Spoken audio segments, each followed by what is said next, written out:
Wow, day 28 of building the smart wood shop. Today I'm going to reveal the secret behind the passive drawer locks that work so well for this mobile wood shop. Before that though, I want to clean up because I think once I get all these drawers installed, I won't want to be pulling them back out. Use that little battery operated vacuum. I love that thing, even though I have all my Festool vacs. Sure is nice to have a battery operated one. I use it on a lot of jobs to clean up real quick at the end of a job to make sure everything looks good. So the trick is to create these little stops, but I didn't want to do it out of plywood. I wanted to do it out of solid wood. And that's because they're going to be banged around over time with me pulling on the drawers and not lifting it up high enough, and it'd bang on a little bit. And I think if I just use the little pins, that in time they would loosen up and fall off. And so once I glue them on and they dry, I would have to take a little chisel or something to knock them off, but not a real big deal.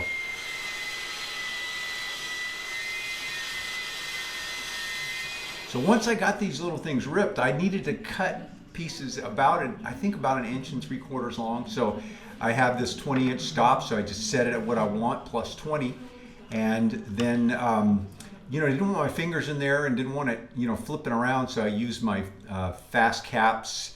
I think it's called the $11 million finger. Real handy tool. Use it quite a bit with the miter saw. Of course, before I cut a whole bunch of them, because each drawer gets 2, I wanted to double check and make sure that it was going to work. And they're glued in place, obviously, and then I use those 23 gauge pins.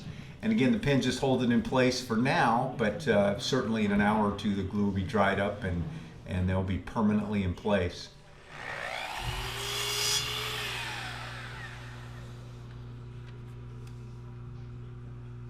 After cutting a couple of these, I decided it was taking too long to set up for each cut, so I just took a little piece of plywood and cut a kerf in it, and that held it far enough back forward from the blade that then it didn't kick out, and so I was able to move a little quicker. And you can see how many I cut there, and actually I went back and cut more later, so quite a few cuts to do.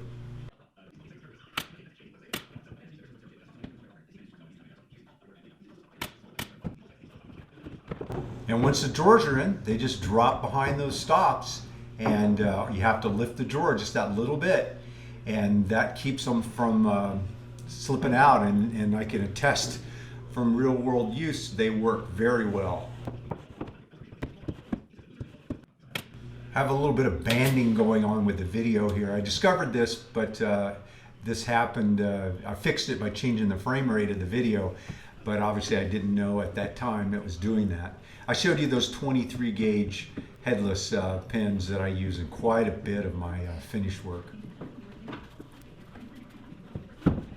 Now I'm loading up the 2 tall cabinets, and those have turned out to be fantastic, but I did have a little problem with them and I had to do a bit of a remodel, and you'll get to see that in the future. So here I've got my one mistake of all 20 drawers. I put one together backwards, so I had to cut the handle in place, and so it was a pretty quick fix, but didn't bother clamping it down. Just clamped the piece and held it in place on the floor, and then used a little router to do the roundovers. I did the roundovers inside and outside. Of course, you saw me do it when I was doing it, mass production there. I was able to do it before they were assembled. Well, if you like following along and building the smart wood shop, you can give me a like here, subscribe, and remember to ring the bell so that you'll know when I drop a new video. But most important, share it with others. And if you want to support the channel, you can use the link to my Amazon store. Get your regular good guy Amazon price, and they'll share a little bit with us without charging you any extra. Thanks for taking the time to watch. Have a great day.